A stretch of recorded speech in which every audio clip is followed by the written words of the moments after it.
What's going on, guys? I'm Andrew. I'm Jason. And this is Movie Source. Today we're doing the spoiler-filled review of Star Wars Episode 7. The Force Awakens.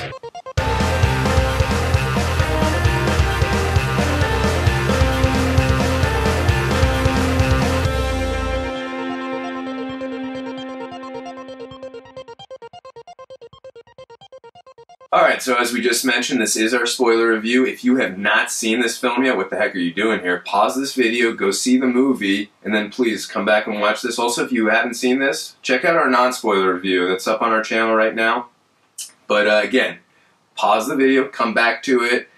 We don't want to give anything away. If you don't care about spoilers, I guess stay here. But again, we advise you to see the movie before we go into it. That being said, spoiler talk.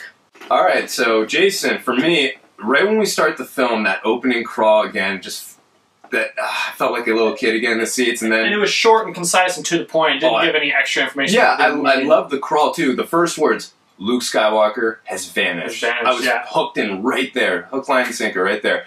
And I love the crawl, not about taxation and all that other bumbo jumbo. So it was very. I love what we read in the set crawl. Up the story perfectly. Yeah, exactly. It got you in the mood, ready to go. And it also, I thought it did a pretty good job filling in the gaps of the last 30 years of where we've been. So good job on that opening crawl, just filling us in right there. I like that a lot.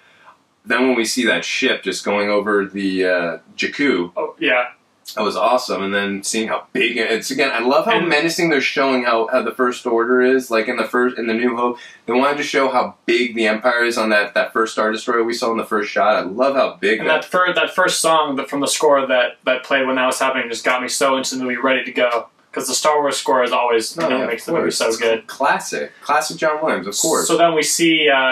One of the first scenes is the shot of the stormtroopers in the ship. It's just very dark and kind of like flashing around. And we had actually seen a little clip of that from the very first teaser trailer from a year ago over Thanksgiving. Yeah. So I love that we got right into that. We got that great shot of all the stormtroopers getting ready to go battle, because I don't think in any of the other movies we've really seen the stormtroopers on a ship right before the battle. So it was cool to get in the mindset of like what it's like to be a stormtrooper right before the battle. So I thought that was really cool how they, we got a different side of Star Wars that we never really seen before. More of the stormtrooper side. I thought that was great. I love seeing that stuff. Yeah. So then we get to meet BB-8, who we didn't really mention really at all in the non-spoiler review. I got to tell you, Jason, I loved BB-8. He was a great character in this movie. And also what I loved about him, you don't need to ever hear the droid speak. You understand everything that it's saying. With his body language and his tone of his voice, you can understand. It's completely understandable. It makes so much sense. I don't think there were any subtitles in this whole movie, were there? I don't think so. It's a good call you just made. Good call. I mean, as long as the humans interact and we can understand what's going on, I feel we don't need subtitles. And they didn't make it cheesy like, oh, you think we have to do this? Like, basically repeating their lines. It kind of just is understanding what the reaction of the other people they're talking to. I also love BB-8 was a very big part of the story. It's not like, oh, here's a cool new droid. Here's some toys for us to sell. No, it was a big part of the story, and we enjoyed the new character. The last time they tried to insert a new character, didn't work out so well. Jar Jar Binks. So, I thought this was a great new introduction to a big character. I love BB-8 so much. We'll go obviously more into detail. Obviously, the first time we see him, he sees the stormtrooper ships coming, and then he alerts Poe Dameron, and also he alerts Lor San Tekka, who's played by Max von Sydow. I thought he was going to have a little bigger of a role in the film, but again, the short role he had, I thought was good. No, it was good. He tells Poe. He gives him the map to Luke Skywalker, so I like that. The piece of the map to Luke Skywalker, because Leia has sent Poe, her most trusted pilot and best pilot, definitely the best pilot for sure. Which we'll get to that. We'll get to that for sure. Yeah, Poe is definitely, for me. Poe is one. I'd say he's one of my, if not my favorite character. I mean, obviously Rey probably might have been, but I love Poe so much. I can't wait to get more of him in Episode 8 and 9, definitely. But the scenes we did get him, like first, right when Kylo Ren, takes him prisoner, and he's like, "So who talks first? Do you talk first? Do I talk first?" Yeah, they give you the whole kind of a whole sense of how this movie was going to go. You kind of knew that this movie was going to be a little bit funny. They set the tone off right there. The sense of humor, again, we talked about in the non-spoiler review. It's not forced humor. Of course. It makes sense with the story on the dialogue. But then at the same time, right after that scene, and Kylo Ren tells the stormtroopers to destroy the entire village, you also get the tone of the movie, how dark it is too. So it's kind of sending off in the very beginning the light and the dark side of this movie. which of course is referencing the Force a little bit too. I think we'd be foolish not to mention how awesome that shot of him holding the laser was. When Poe tried to shoot him with the laser from and a he just distance. holds the gun. It's not like he holds it for 5 seconds. He holds it a good minute or so. When Finn starts looking at Kylo Ren and because he can't believe that he had to shoot. And I thought when he was holding that laser, I thought he was going to have it shoot at somebody, whether it was. But I love the way they used that effect. How it kind of just scared Finn when it hit the statue near him. Yeah, it's like, don't mess with me, man.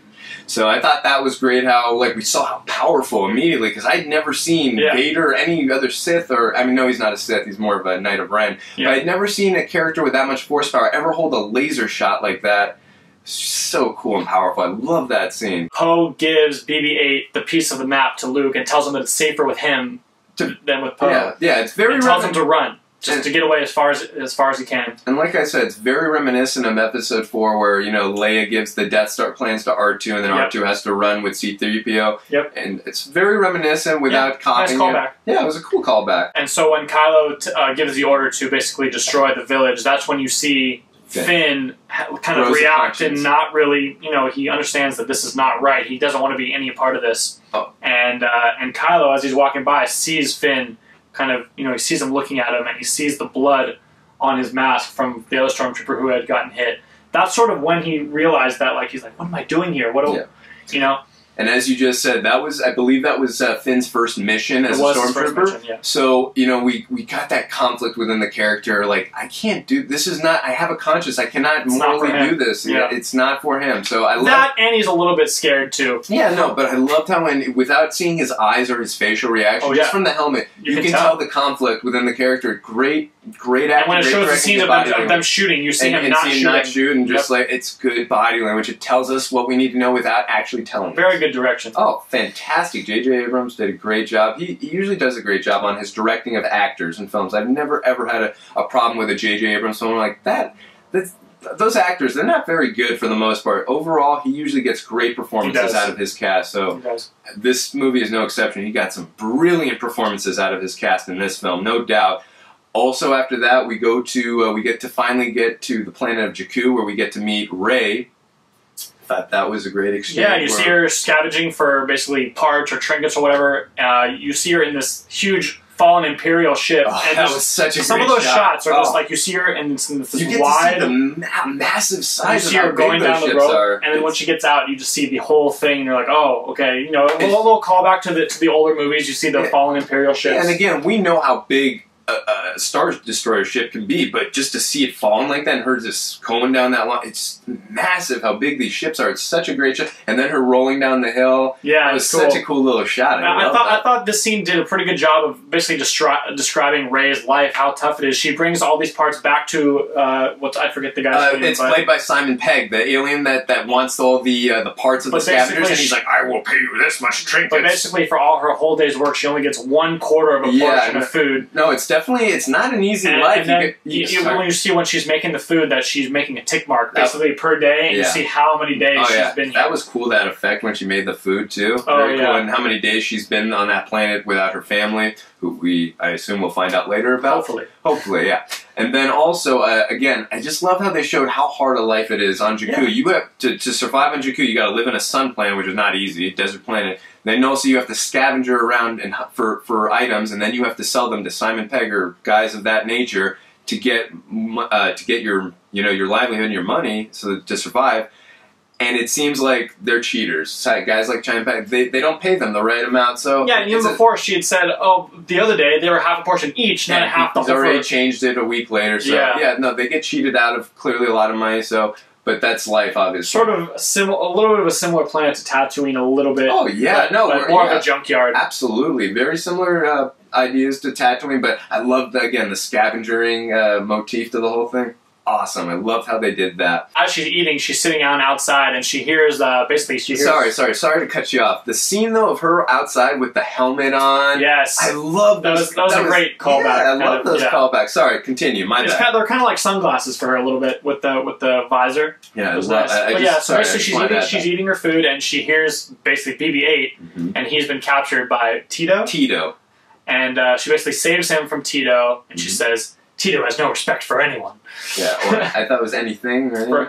Okay. Something like that. Either way, but no, I thought that was a great scene.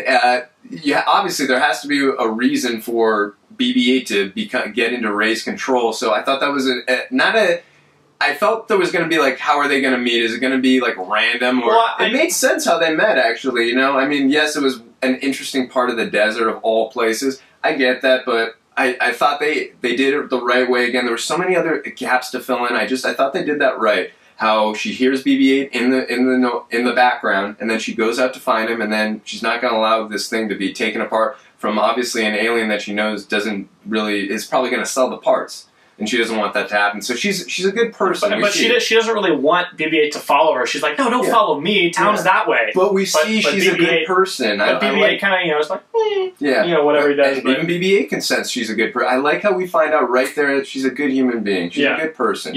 She's not, in it for money or anything like that. She's a good person deep down. You can just really tell, like, how evil Kylo Ren is. Like, it makes him very believable as a bad guy. Absolutely. When they show him using his force powers to torture, like, there's no mistake that he's evil. Oh, yeah, no, definitely. Definitely, as we later learn, he's got a little bit of a light side, which we'll get into, but definitely you could feel the presence in that scene. He is evil, and it was no mercy. He was torturing this guy and getting information out of him, find out about that BB-8 droid, and I love how they mentioned Poe wouldn't give up information. He's like, maybe you need to change your tactics. And then he just started doing that. Like, you're not going to hold off against the Force. So I thought that was a great scene. And it also shows how powerful he is too, because Poe would never willingly give up the information. He had blood all over. But he gets the information out of him, And adding to your point, he had blood all over his face, so he clearly was taking on the torture. He didn't care. He was not giving away that information.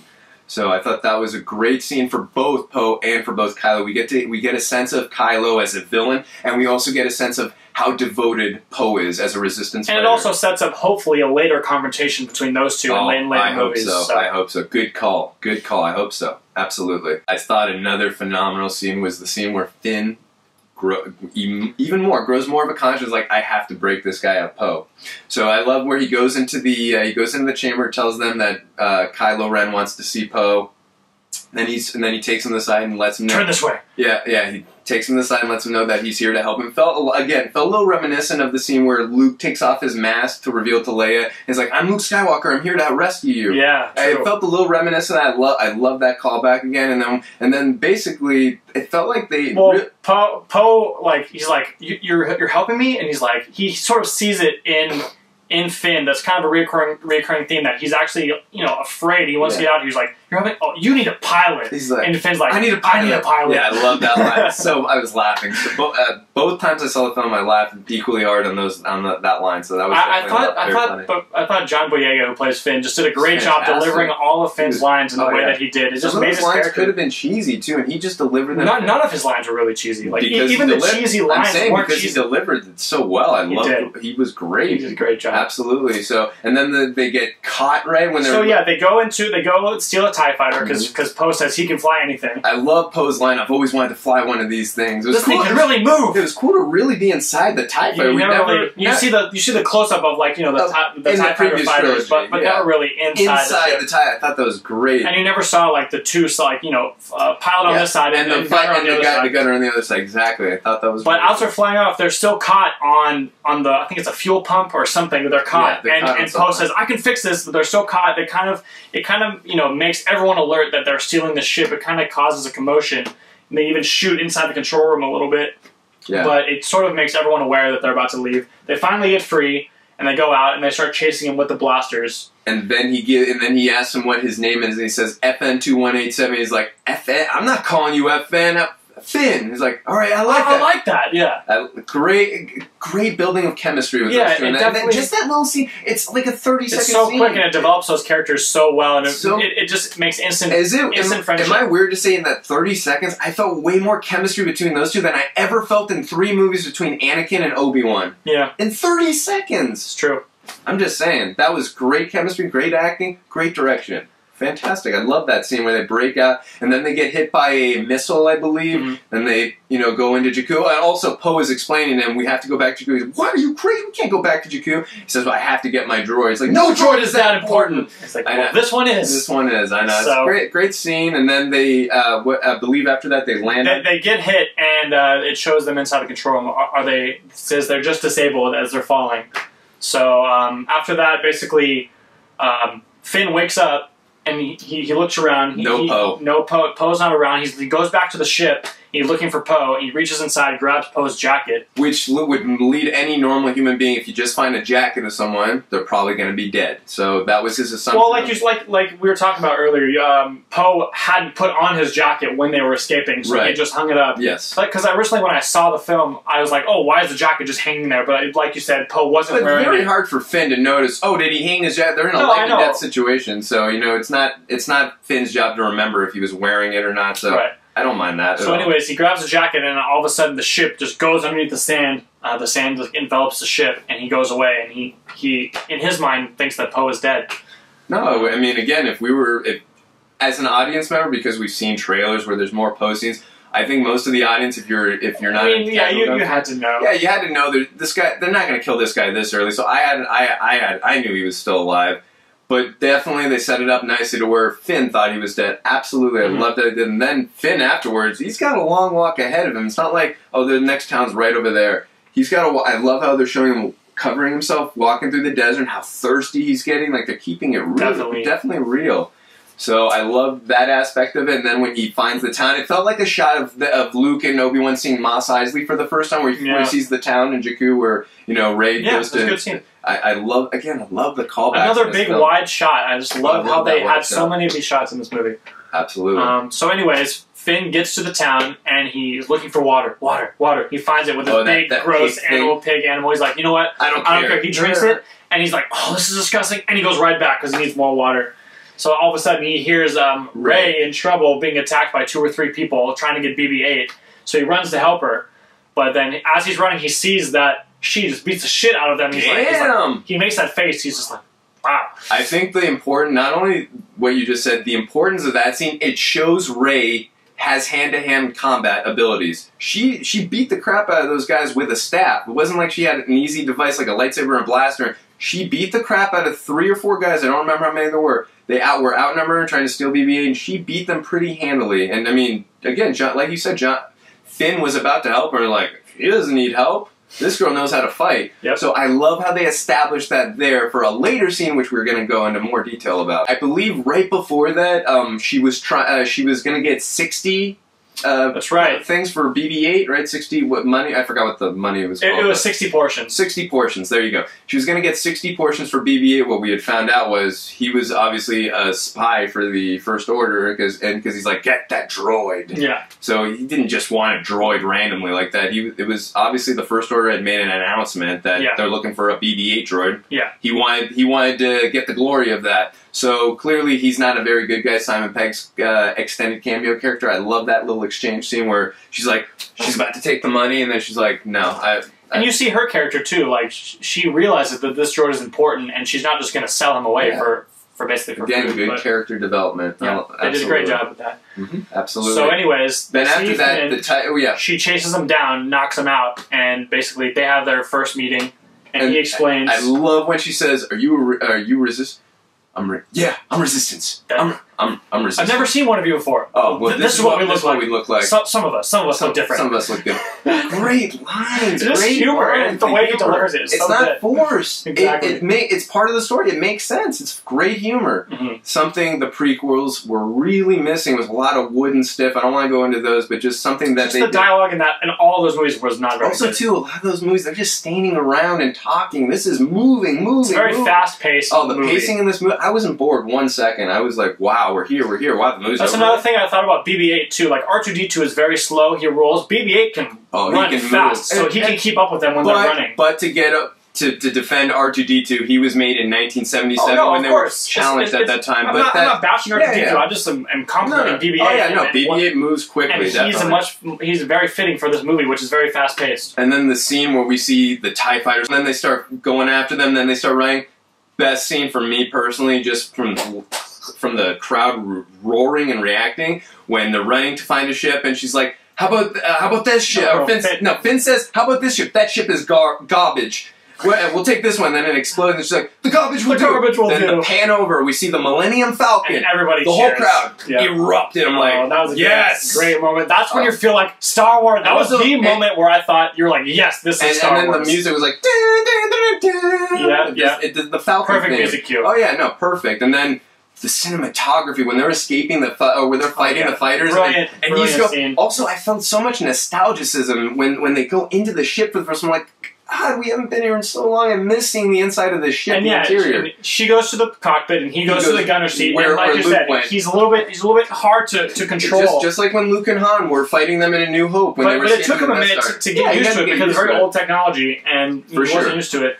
But I loved, again, like we just mentioned, the cinematography going close to the sand, and then I love how they came up with a complication for our heroes. It's not, shoot the bad guys and we're out of here. No, the gun got jammed. And this is also a very good device developing their character development between Rey and Finn, where, like you said, the gun breaks, and she has to make a few maneuvers. She flies into one of the Imperial ships, breaks out, and she goes up, and she turns off the thrusters, falls perfectly, and then he shoots them right when it hits turns it back on. And finally gets away. I mean, I was thinking alone in my head, how is she such a good pilot? I've never seen it. Is there any mention? She has it in her blood. I know. Yes, later we find out that's how. Okay, that makes sense. But I thought that the scene was awesome. The scene was great, and then afterwards they meet up in the middle, and they're both like, "Oh, that was so great! You're such a good pilot. That's great shooting!" And then you see the development between the two. You see the developing of friendship. But also, hopefully more from Finn's point of view, hopefully more than just friends, but we don't know about Rey. But well, she did, which we'll mention. She gave him a little kiss on the head at the end. So we'll obviously see more on that in the sequels. But like you said, I love that shot of them turning off the thrusters, and then like you said, when they're talking to each other, you did great, you did great. Just and it's good dialogue. Yeah, you bought that. Like, oh, the adrenaline was pumping. They just got through a life and death situation. It was a great scene. You really bought it. So after that happens, then something like explodes or whatever in the ship. They have to fix it.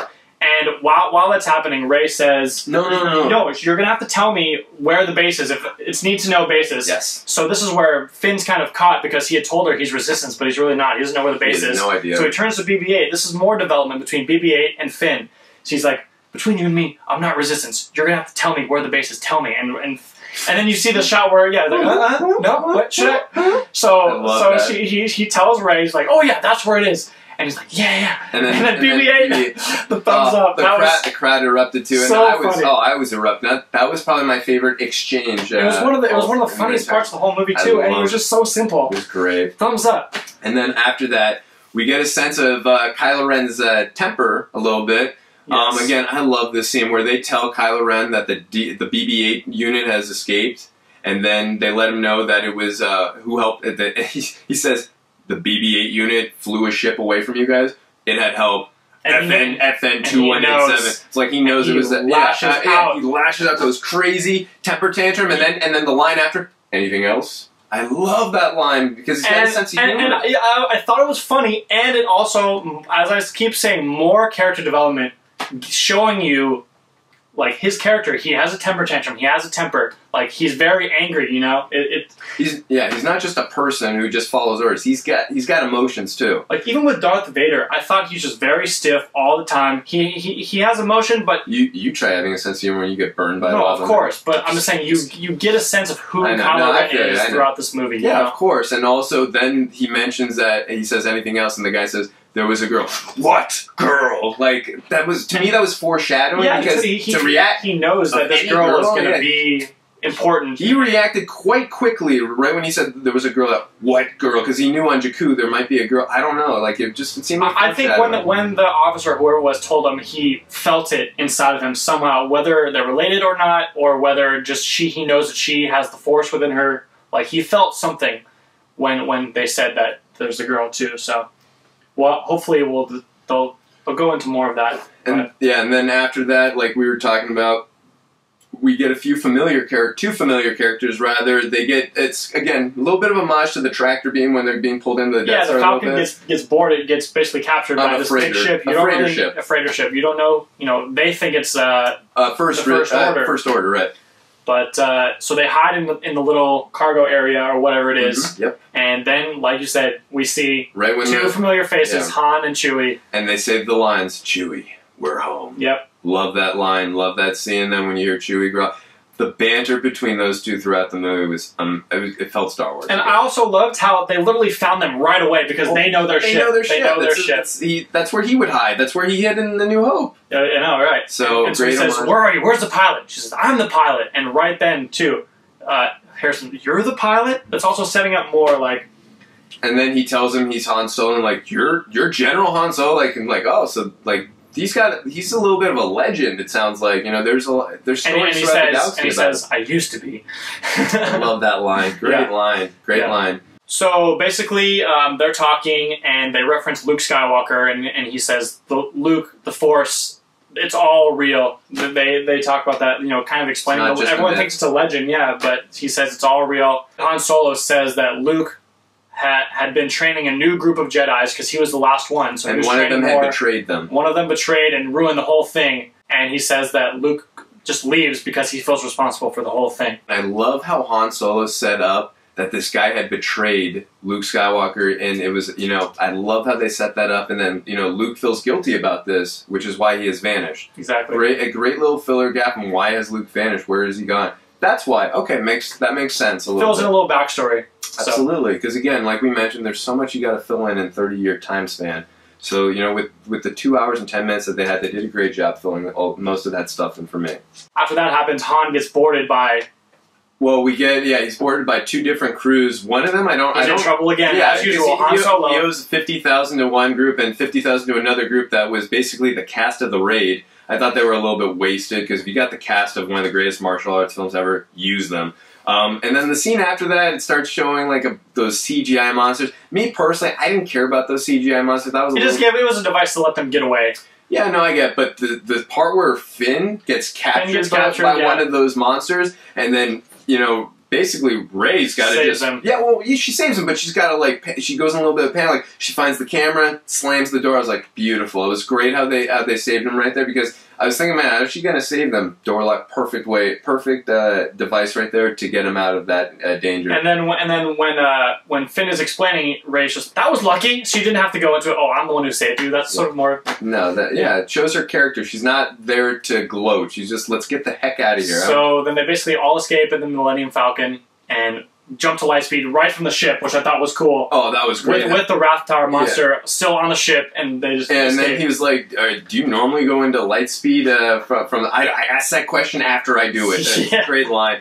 And then we see one of the guys who boarded Han Solo. He lets the First Order know that Han Solo has the BB-8 droid and they've escaped on the Millennium Falcon. So we have an understanding of how the villains know what's going on. So a good device there. So that's a nice transition into where we see Kylo Ren and General Hux talking to General Snoke. Supreme Leader Snoke. Sorry, yes, yep. Sorry. You said General. I was going to say General Hux. Supreme Leader Snoke. So basically, Snoke tells Kylo Ren that there's been an awakening. And that BB-8 is on the Millennium Falcon with his father Han Solo, which is a big reveal in this movie, which is huge. And the main bad guy of this movie is in fact Han and Leia's son. Yes. So it's again a little bit of a callback to the older films where Luke is Vader. It's a theme of Star Wars. It's a solo Skywalker thing. Luke is Vader's father. Luke is his son. It's kind of the same aspect where the son is now the villain as opposed to the father. So right. They changed it around a little bit. I like the. But still the same idea. Yeah, I like how they did this though. I love that reveal where Snoke says to him, "Your father, Han Solo." Like, it was a great reveal. I loved it. And Snoke also says that he feels, or he knows that Kylo Ren is sort of feeling the pull from the light side a little bit, and he says that this is going to be your biggest test, that you're basically going to have to kill your father. To pull away from the light side and to join the dark. That's the way I will have confirmation that you follow this line of thinking. Yep. So, absolutely. He's manipulating him like he usually does, I would assume.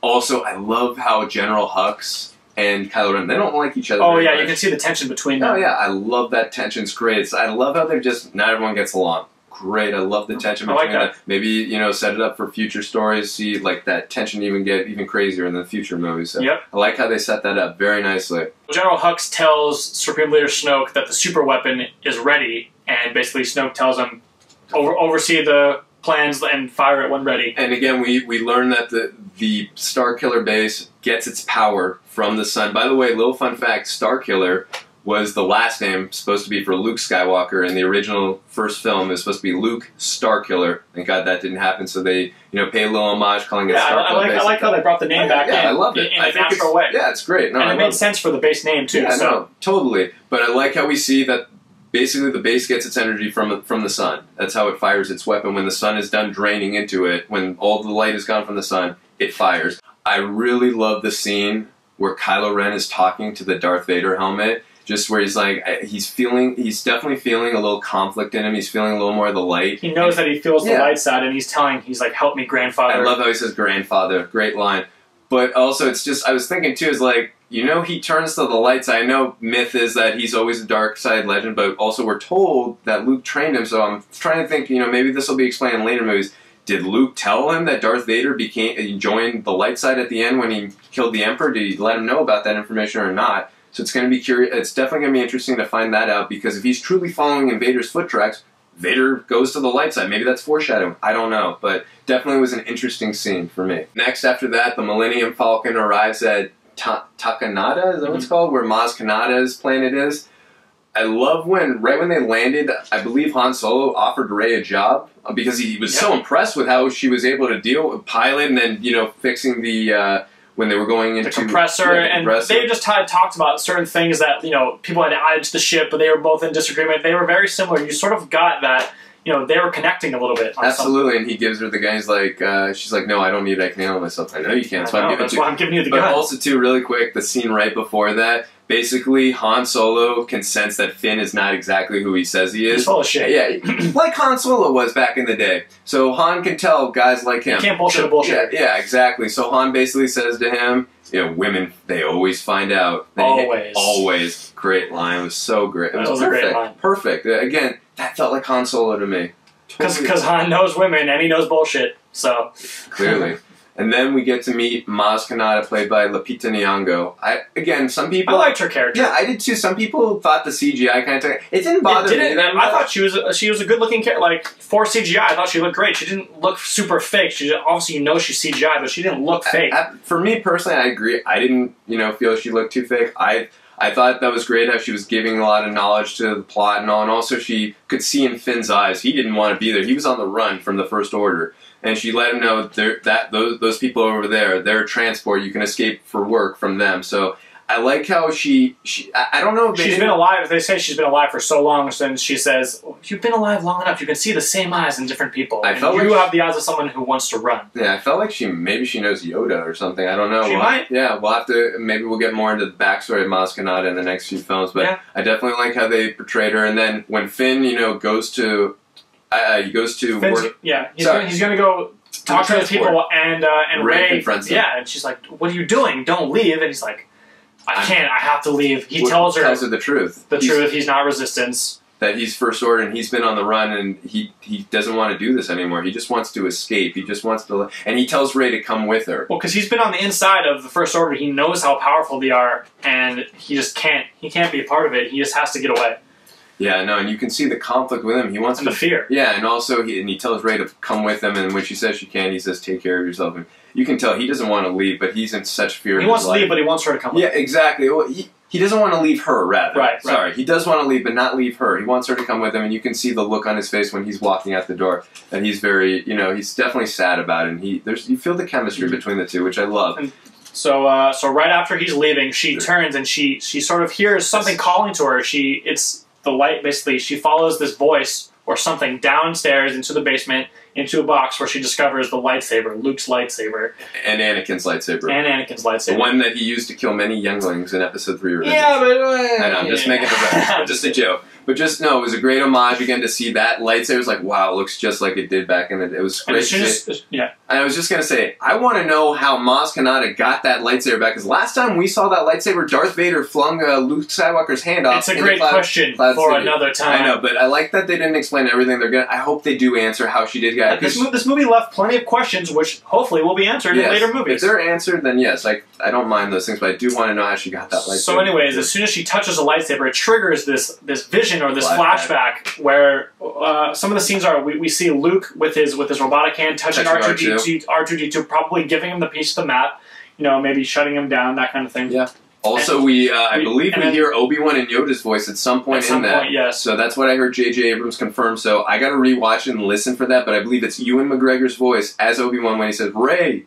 So I don't know if he knows Rey or how that works. So we also see Kylo Ren with the Knights of Ren basically coming when it's raining. Basically, that's where Luke's escaping from. Yeah, it looked like that was the scene maybe where he betrayed Luke, possibly. Yeah, I don't know, but Hopefully, I'm hoping we see some of those scenes in the second movie. Fill those, at least fill the backstory in a little bit, just to show. And I'm cool with it not being in this movie. I just hope we see it later on in the movie. I agree. Just a few flashbacks here and there. So then we also see Rey as a young child screaming, "Don't go, don't go!" Obviously, Luke leaving, and you see a ship or someone leaving. We don't know, but to me, it's foreshadowing for sure. Definitely foreshadowing. She's obviously a very important character. She's connected somehow, but this is just again like we just talked about. It's foreshadowing, and I love how they don't explain it. They leave it open ended to where they make you ask these questions and make you think and talk about these movies, which is what we want. Exactly. That's what we're here for. Exactly. So, and then as she comes out. And Maz Kanata, comes and sees her and tells her that it calls to you. Yeah, she realizes that she has the Force and that it's been calling to her, like you said. Also, too, we see a foreshadowing of Kylo Ren in the Snow Forest too. You're right. So that's the last part of the vision. That was the laz part of the vision. It sets up the fight. And also Maz Kanata, it's like showing how the Jedi can see future.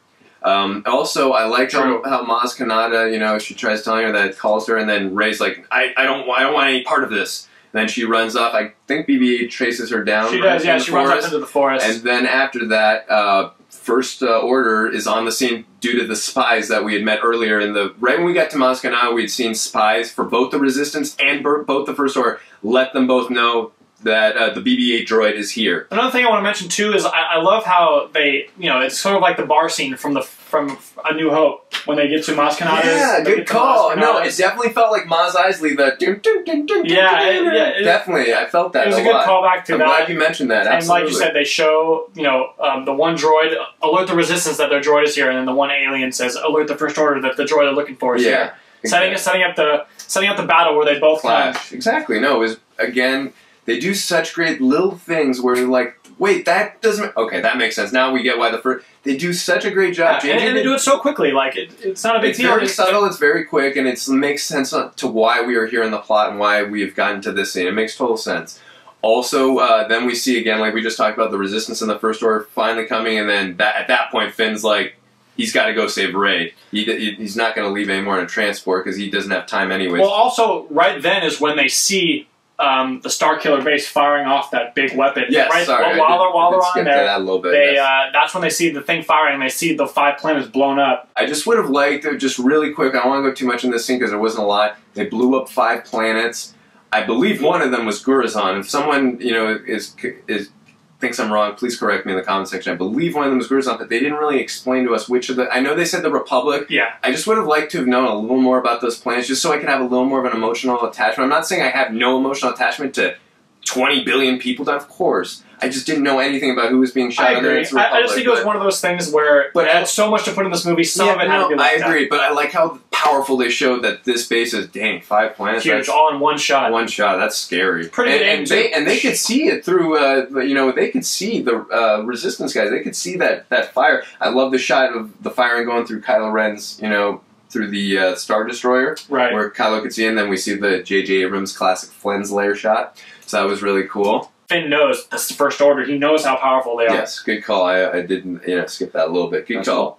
So basically, that's when the First Order shows up, and basically, stormtroopers come down, TIE fighters start firing on the base. They sort of destroy Maz Kanata's. Yeah, they kind of do destroy them. We don't really see her escape, but if we don't see her dead, I'm assuming she escaped. Yeah, I'm assuming she's alive. They didn't show her dead, so in my opinion, she escaped. Also, I love that also, we forgot to mention, she gives Finn the lightsaber because I guess I was going to say, after the First Order attacks, they run back inside, and like you said, Maz Kanata gives Finn the lightsaber and says, "Go find Rey." Yeah, because he knows she needs to have the lightsaber. So that was a cool little foreshadowing call. Right. There so too. while everyone is fighting, the stormtroopers are fighting. That's when the Resistance shows up. Well, before that, I love the scene where Finn is fighting the stormtrooper with the lightsaber, and then they've gotten caught. Also too, they did a good job of showing that crossbow of Chewie's when Han takes it. He's like, "Let me use this one." I like this gun. I like this gun, but I love the shot. Bam! 6 stormtroopers wiped out in one shot. It shows you how powerful that It's not just a normal laser gun. It's a very powerful which is going to come into play later on. Later on, which I just wanted. That's why I mentioned that there. This will have a big part that how powerful the blast is on that weapon for sure.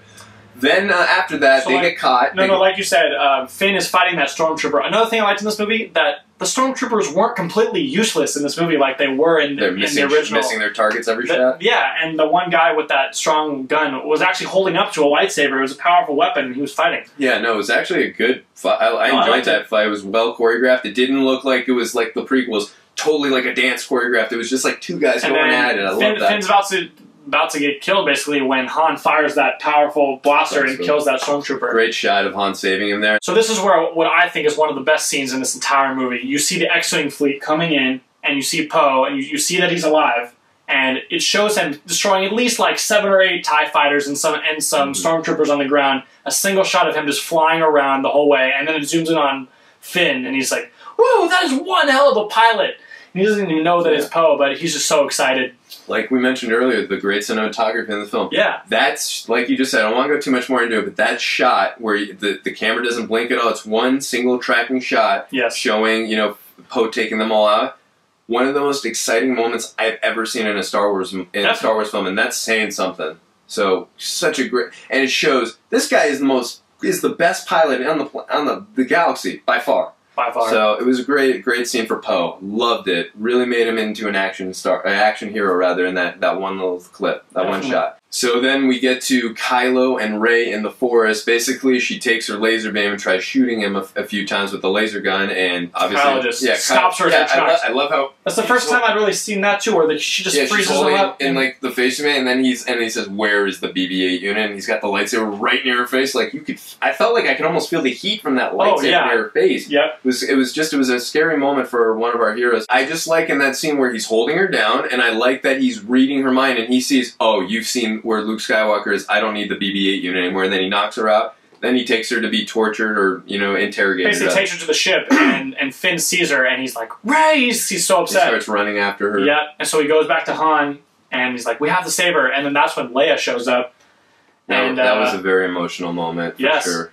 Han sees Leia, for the first time in a while, presumably, and C-3PO. That's right. God, for me personally, I didn't think C-3PO had a great role in this movie. Some of his lines were whatever, small. But yeah, I loved obviously having him in the movie, but.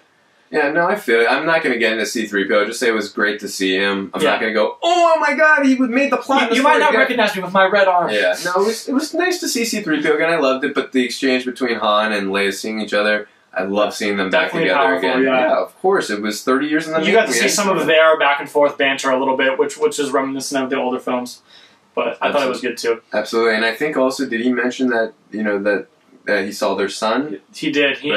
That's when he says, "Yeah, I saw our son," and that when you kind of realize why they had been separated when their son Ben Solo defected. He went to train with Luke. Luke, obviously, Supreme Leader Something happened. We don't know yet. Yeah, he must have seduced him somehow to the dark side, and then he betrayed Luke, and then Luke went into hiding.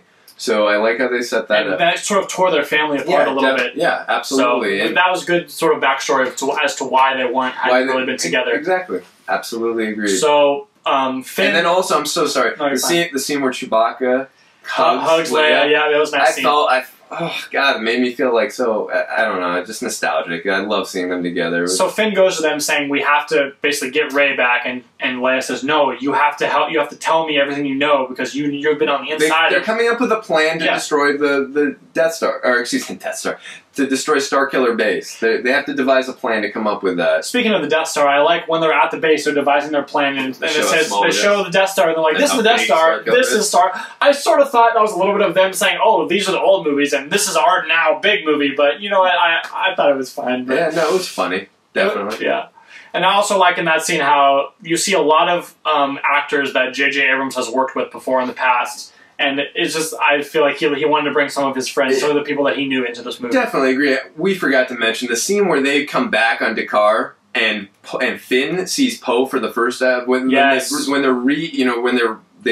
re-met again since the desert, or rather since Jakku.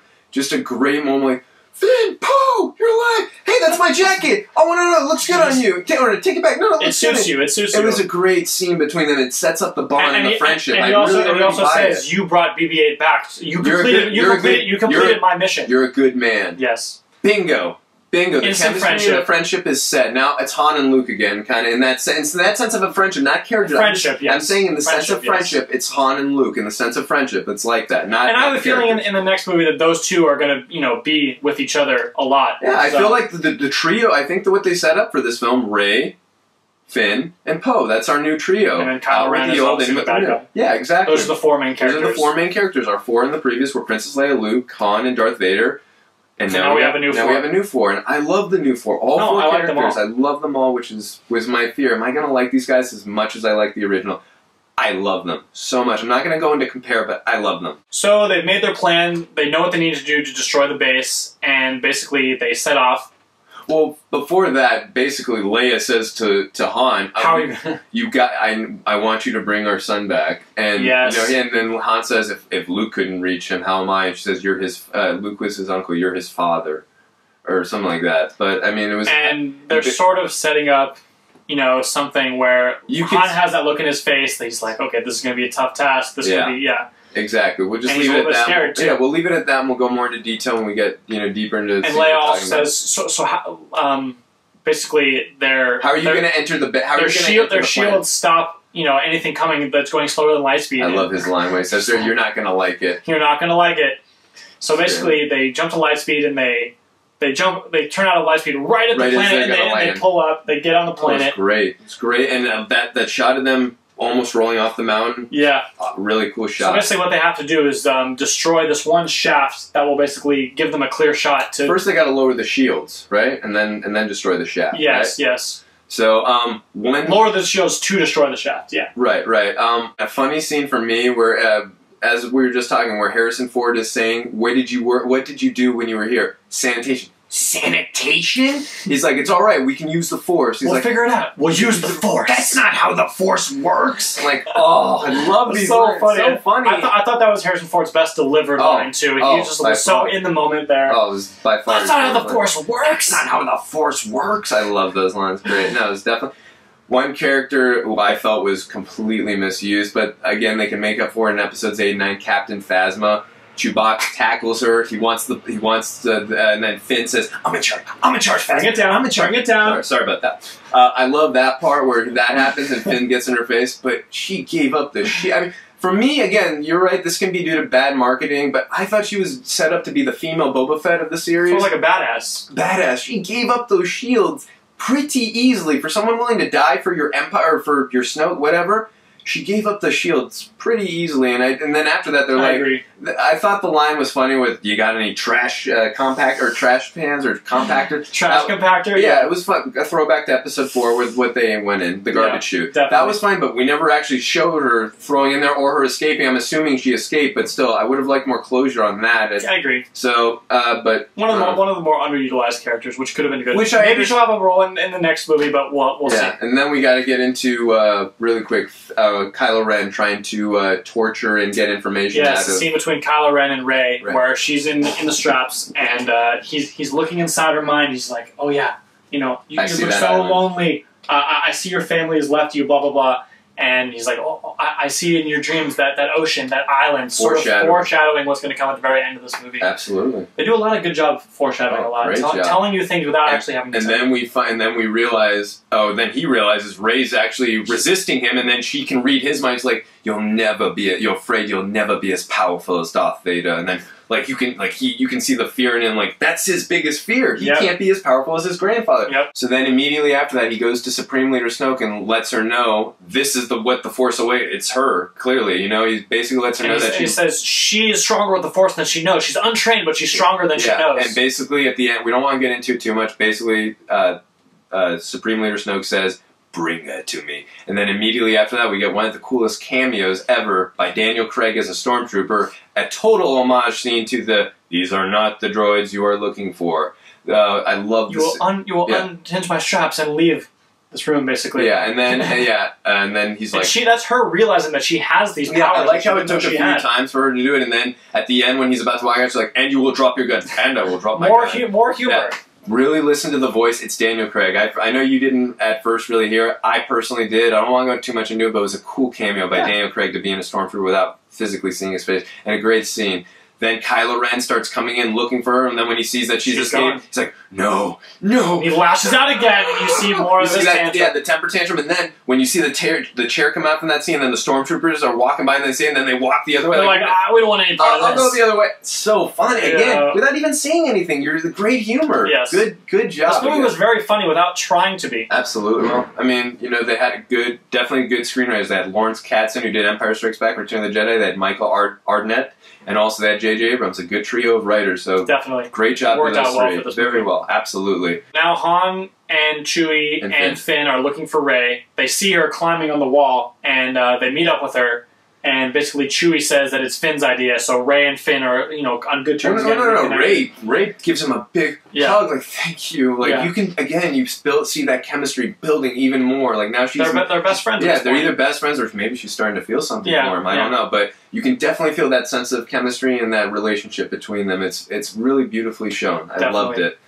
Also, right after that, we see that the Resistance, I guess... They're having trouble destroying the shafts. They take down the shields, and then they're having a little problems. It's a massive base, understandable why they're having some problems. So Han's like, we got all these explosives, let's use them. Yeah, exactly. So they go into wherever that is, they put the explosives on every other column. And I love the banter between Chewie and Han. It's like, all right, you take the top, I'll take the bot. I love the banter between Chewbacca and Han. It just felt Star Wars again to me. I loved it. And then, craziest part of the film, obviously, for me, then we get the shot of Kylo Ren. You can tell he can feel his father's nearby. Oh, he knows he's there. He knows. So he walks onto that platform. Yeah, he definitely does. He walks on the platform, and then Han says, "Burn!" Yep. And then right when that happens, you see Finn and Rey up at the top, and Chewie. You can see in Chewie's face like he's scared for his friend. They're just watching. Yeah, they can't really do anything. But also, I love a little bit of an homage to Return of the Jedi. Like, you don't need that mask. He's like, what are you afraid to see? The face of my son. It's a little bit of a callback to Return of the Jedi, where I like, Luke, help me take this mask off, but you'll die. Nothing can stop that now. It's just for once. Let me see you with my own eyes. Yes. Kind of a little of an homage to that, but in a different sense different flip turning of the son over the father. Yeah. But I like that homage. That scene, though, for me personally, I saw it coming, but with the part that sold it for me, the scene itself was great. We knew it was coming. Yeah. Chewie's. The way he went. Well, no, first he takes off the mask, and I actually thought, who's the actor who plays Adam Driver? Adam Driver. He just, I really liked him in the scene where he takes the mask off, and you actually, like, for a second, think that you see he's so sad. He's in his dad. He's definitely in love. He's like, I know what I have to do, but I don't know if I'm strong enough to do it. Meaning he's gonna have to kill his dad. And he's like, can you help me, please? I really believe that they were, he was looking at it, he knew he was going to see his dad for the last time, but he really wanted to talk to him as his son. There was definitely conflict there, but he did it. Yeah. And he killed Han Solo. Kills Han through, lightsaber through the chest, and then Han grabs his son. And that's when you can see it in Adam Driver's face, like, he's actually sad in that moment. He's like trembling a little bit. But what I like, again, when I'm talking about homage, thank you. Yeah, when I'm talking about homages, this is the exact same scene as Darth Vader has a choice to make when Emperor Palpatine is force lightning Luke to death. Do I join the light side and save my son, save the remaining link to Padme, or do I stay in the dark side, continue to be manipulated by Emperor Palpatine, and allow my son to die?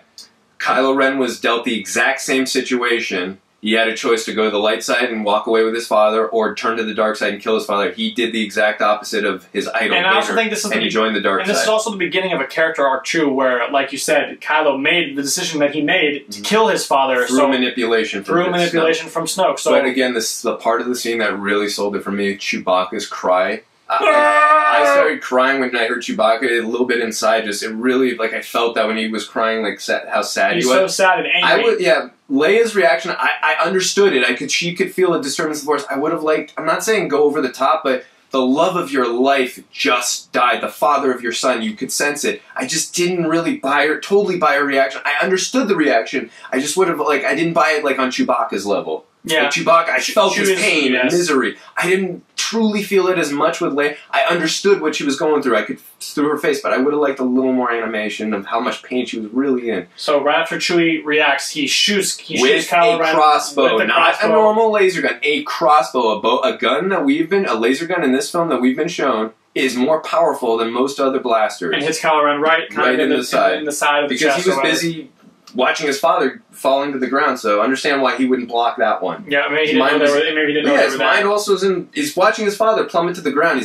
He's not focused right now. Yeah. So that made total sense why he got him and he didn't force stop that one. So Kylo Ren gets injured, which is going to play more into the last scene, one of the last scenes of the movie. Right after that, we see basically the sun is just about to drain up, and then Chewie hits the detonators just in time, and then we see there's a glimmer of light for the Resistance. They see there's a bunch of explosion. We got a brand new hole to and then the shot of Poe Dameron going. He just goes through and just destroys everything all at once. Yeah, but obviously before we, all that happening, while all that's happening, basically we get to see, in the shot after Kylo Ren got shot, he sees Finn and Rey up at the top. Yes. And obviously you can see in his mind he's thinking, about... I gotta get... Well, not only Rey, I gotta get revenge on Finn. Yeah.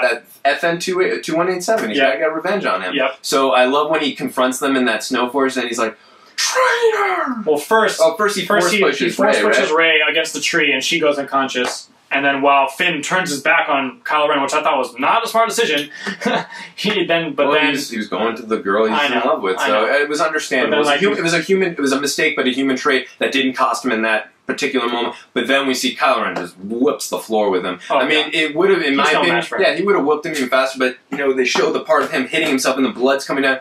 He's completely injured. Otherwise, he would have killed him in half a second. So I like how they're showing the struggle between Kylo, and then again he pretty handily defeats Finn. Again, to me, I don't know if you felt as much. Another homage, the shot of Rey catching that lightsaber. Oh no, Rey catching the lightsaber out of the snow. Kylo Ren is trying to reach for the saber, grabbing it, and then you see it fly past him, and Rey catches it. Me personally, I thought that was I thought it was going to be Luke Skywalker who caught that lightsaber. For a second, I thought this is the reveal. But then when they showed Rey, I was like, that makes total sense. The Force has officially awakened. The Force has awoken. I love that. That's like the official moment. I would have been happy with Luke, but the way they did it was perfect. And I just want to add one more thing.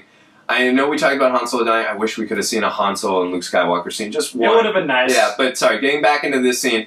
Then they start going at it. He's kind of definitely got the upper hand for sure, but again, he's still dealing with the injury. And that's why she's able to hold her own. I mean, you've seen from previous scenes that she's good with hand-to-hand combat. Exactly. For everyone complaining, she should not be able to be in a fight with him. He was not only shot by a regular gun, he was shot by the crossbow. It's a very powerful... We saw 6 stormtroopers get blasted. He's obviously hurt, and he's really hurt. He keeps hitting. And she's never used a lightsaber before. But we saw earlier, she used the staff. She had good hand-to-hand combat. She knows how to use a... She's got the Force in her. And I'm not saying she was amazingly trained with the lightsaber, but she held her own. And it's also been said that Kylo Ren isn't completely trained, either by Luke or by Snoke. Yes, Supreme Leader Snoke, good call. Supreme Leader Snoke says to General Hux, as the planet is being destroyed, you need to escape, you need to get Kylo Ren, I must complete his training. Yes. He definitely... So we know that he's not completely trained. Not fully trained. And again, just the gunshot alone from that crossbow, it made me that she could be in a fight with him from that blast. And she's been discovering her powers more and more, and this is kind of the apex of where she's at. And then where she discovers, where she has that moment, she really discovers the Force. Yeah, that's right. Kylo Ren says, you need a teacher. I can show you the ways of the Force. And that's when she just like kind of just realizes. And then she just beats him down and then scars him right across the face. She does, and then that's when the big fissure opens up, so they split, and she just runs from there. She knows they got to get out of there. So absolutely, it was great. And then I love when Chewie comes in to save them with the Falcon, and then they have to escape, and the plan's being blown up.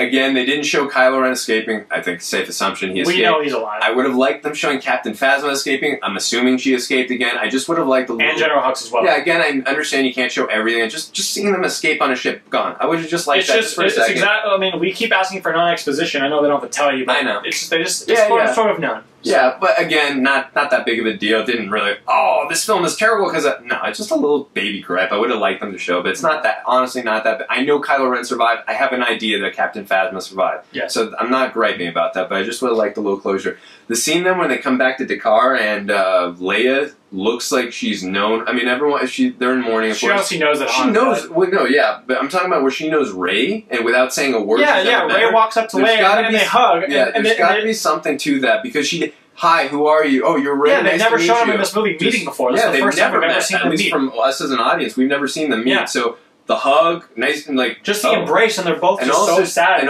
Because throughout this movie, Rey has sort of seen Han as a father figure a little bit, like a father she's never really had. Absolutely. They have that going back and forth, so they're both equally sad. And through that, you could see her pain when Han Solo was killed. Like, even though she'd only known this guy a few days, it felt like someone who was close to her. Yeah, someone she cared about. Absolutely, a good call. I bought that. Then after that, we see R2 randomly just wake up. I don't know. Again, I'm assuming they're going to explain that a little more. That was one thing I didn't like. Like, BB-8 sees R2-D2 earlier on, and C-3PO says, oh, he's been in low power mode ever since Luke went away. Right. And BB-8 says, we think he says something about him having more of the the map. And C-3PO just says, it's so unlikely that R2 has the rest of the map. But then he awakes. They did say earlier in the film he might have it on a backup drive. They said it earlier in the film. I remember that part. Where it's the first time we see that R2 is asleep, they said he might have a backup on his thing. So they did point that out. But C-3PO said it's very unlikely that he'll have the rest of the map. I agree with you. They could have done that a little better, a little more explanation. I'm not saying you have to explain everything, which they clearly didn't in this film, but just on that scene, how did he awake? If they explain it in the next films, I won't mind that as much, but I would have liked a little more understanding of how he just randomly awoke like that.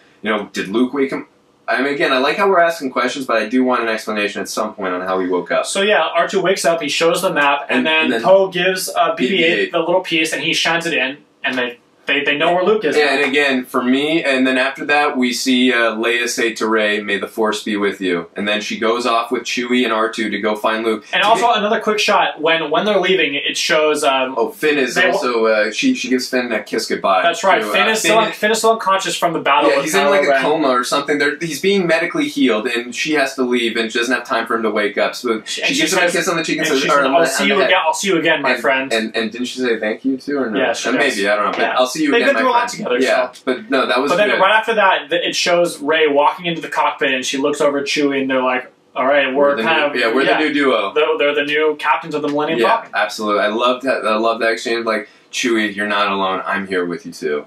And vice versa. She's not alone. Chewie's with her. And Chewie gives her that look. Like also, too, then we find out she goes to where that missing piece was, and we finally see Luke Skywalker. Before we even get into that, I found it interesting that Leia, who's been looking for Luke this entire movie, doesn't go with him. And again, there's got to be an explanation, which I'm sure they'll explain. Well, they've got to have some kind of connection with Rey. Why would you just send this random girl? Well, because I think Leia knows. Leia knows that the Force is awoken within Rey, and Rey is going to be basically training. No, with Luke. I get that, but again, she's been looking for Luke the whole movie, and she just says, "Oh, you go." She has to be connected to them some way for her to just let this random girl that we've never seen her connect with as an audience go off and find her brother, who she's been looking for this entire movie, according to the crawl at the beginning. Yeah. So I thought that was interesting foreshadowing. But Leia has the Force inside of her too, and maybe she can feel that Rey also has that with her in her too. Yeah, no, I agree. I'm saying is they've left us questions that I hope they answer. That's all I'm saying. Because Leia's main point of the whole movie, I have to find Luke. Oh, okay, we found him. You go, Rey. And there's a reason for that. She didn't just randomly say, Rey, go train with my brother. Right. So she lands on the island. She walks up all those steps. I thought they could have landed a little bit higher. That's what I was saying. They could have landed a little bit higher. You might just let her land up there. Okay, fine. Didn't bother me. Maybe it's so rocky there wasn't. Maybe Jedi's like to walk a lot, Jason. But my honestly reasonable explanation was that maybe there wasn't a good place to land the ship. up that high up on It the didn't mountain. bother me that much. I just said. But anyway, she walks up the stairs and she sees this hooded figure. He looks just like Obi-Wan Kenobi. And he looks sick with the beard. I love how they gave him the beard. He looks like Obi-Wan Kenobi. And he takes off the hood and he has long hair. I love it. I was like, Anakin? Oh no, and that's you see. One thing I was wondering is why is his hand like looking all robotic? It's much more robotic than. But for me, I was thinking though maybe in Return of the Jedi. He put the glove on. Yeah, in Return of the Jedi, when he's saving Han from Jabba the Hutt, he gets hit. The blaster right here. It was in the middle of the hand. You're right. And then after that, you only see him with the glove on. Yeah. So maybe over time it's deformed. We don't know. Yeah. That didn't bother me, but I noticed that. I noticed his hands. No, much I more thought it was really cool though. No, the way it looked. I liked that a lot. Too. I'm glad you noticed that. I did too. So she shows him the lightsaber, and then it just it shows the circle pan, the back and forth. And the film literally ends on a cliffhanger. Literally. Metaphorically speaking. So I like the way the movie ended because you want to see the next movie so bad and right we have now. Lots of questions that need to be answered. Lots to talk about. Yeah, and the good news is, guys, it's not like the original trilogy or the prequels. We don't have to wait 3 years for the next one. The next one that comes out is not the sequel to this one. The next Star Wars movie is Rogue One. It's an anthology film. It shows how the rebels stole the Death Star plans in between episodes 3 and 4, where we set up the beginning of episode 4. That's in 1 year from now. 5 months after that is the sequel to this film, episode 8. So a year and a half as opposed to 3 years. Fine. Yes. Thank God. We don't have to wait 3 years to see what happened. And my assumption is they're going to start episode 8 fairly close to right after that cliff. I would imagine 5 minutes even after. I wouldn't even be shocked. I mean, I wouldn't be shocked if the very first scene is that. It's going to be somewhere within that time range, somewhere near that cliffhanger shot. It's going to be within a day or two. Well, Star Wars movies do have a habit of starting off with the evil side first. I can't always say that because Empire from New Hope was 3 years. And in terms of in the movies, not from when we got them. Mm-hmm. I'm talking about in the films. It was 3 year gap from the battle after Yavin to when we see them on Hoth. From Empire to Return of the Jedi, from when Vader slashed his hand to when they go into Jabba's palace to get Han, that's 1 year. That's 1 year. So again, I don't know the time gap, but I would imagine it's going to be somewhat close. Maybe after her train. I don't know, but it's interesting to speculate and think about. But overall, for me, before we keep talking about the later movies, I just I'm hoping that a lot of the next movie will be the training between Rey and Luke. Yeah, he's going to be Yoda in the movie. To me, he's Yoda. The friendship expanding with Poe and Finn.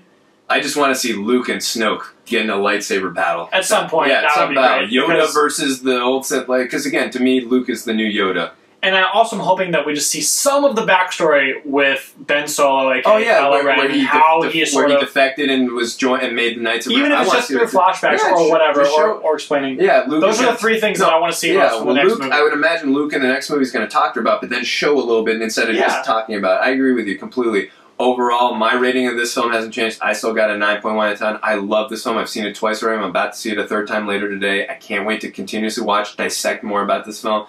I loved it. It's my third personal favorite Star Wars film after Empire and A New Hope. Maybe that'll change one day. I don't know. Maybe it'll go lower. I don't think so. But we'll see. Right now, though, but again, all I wanted in this film, fill in the 30-year gap. Don't make it as bad as the prequels. Make it feel Star Wars again. To me, they did all three. And J.J. Abrams deserves a lot of credit for the filling in of time gaps over 30 years. Yes, there was a few things I had a little bit of a flaw. But no movie is perfect. But the things that I understood the problems and all the gaps that he filled in, I didn't mind them because he did such a great job with everything else. There was only so much he could do, and he did a great job. I thought J.J. deserves so much credit. Great direction. Great acting, great cinematography, the best cinematography of any Star Wars film. I will say that's sort of a product of our new age of one last thing for me. John Williams' score in this film was still great. There were no memorable. Here's my thing. You're right. There weren't sort of easy to remember, but I thought throughout the entire film, it was a great film score. There might not have been the memorable. I was just looking for the memorable. That's why I was. But I thought as a film score, it was amazing. No, it was still a great film score. I just have a little higher definite standard for Star Wars. Just because it's not the very catchy dun dun dun dun dun. You're right, but I'm just saying. As a film score, I thought it was. No, it was still a good film score. I just would have liked those in the other movies, those big themes where they're so. Also, catchy. one thing I noticed with the film, they changed up the theme of Han and Leia a little bit. It was a very similar theme, but it was a little bit different. They did have that love theme, but it wasn't the dun dun dun dun. It was different. There's a little bit in there, but I'll have to rewatch and see it again. But I felt a little of that theme in there. Overall, I love this film. I'm still keeping my 9.1 out of 10. And I'm going to keep it my 9.2. Yeah, so go see this film if you haven't already. I hope you've seen this film before you watch the spoiler review, because, I mean, I know some people don't mind spoilers, but please see this film, which we're assuming you have if you're watching this. Alright guys, well that's going to do it for this video. Please let us know what you thought about this movie. We want to talk as much as possible. Comment in the comment section, and if you like these videos, hit the subscribe button. See you guys next time.